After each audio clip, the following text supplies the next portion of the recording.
गोडवा असा जो केवळ जिभेवर विरत नाही तर थेट आत्म्याला स्पर्श करतो। कोट्यावधी भाविकांची श्रद्धा, विष्णू सहस्रनामाचा अखंड गजर आणि तब्बल 3 शतकांचा अवीट वारसा। आपण बोलतोय जगप्रसिद्ध तिरुपतीच्या श्रीवारी लाडूबद्दल। 2 ऑगस्ट 1715 रोजी मंदिराच्या पारंपरिक पोटीमध्ये प्रथमच तयार झालेला हा लाडू आज 311 वर्षांचा ऐतिहासिक टप्पा पूर्ण करत आहे। तिरुपतीच्या श्रीवारी लाडूची निर्मिती ही केवळ एक पाककला नसून एक पवित्र धार्मिक विधी आहे। मंदिरातील 25,000 चौरस फूट भव्य स्वयंपाकगृहात तब्बल 670 कर्मचारी दिवसातील 20 तास कार्यरत असतात। ओम नमो व्यंकटेशाय या मंत्राच्या अखंड जपात आणि 3 पायांमध्ये हा प्रसाद तयार केला जातो।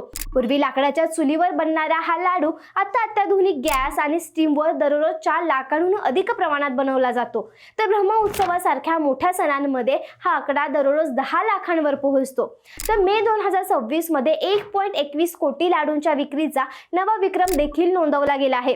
परंपरेचे पावित्र्य जपताच आता कच्च्या मालाची शुद्धता तपासण्यासाठी कृत्रिम बुद्धिमत्ता तंत्रज्ञानाची मदत घेतली जात आहे। 311 वर्षांनंतरही हा लाडू कोट्यवधी भाविकांसाठी अखंड श्रद्धेचे प्रतीक ठरला आहे।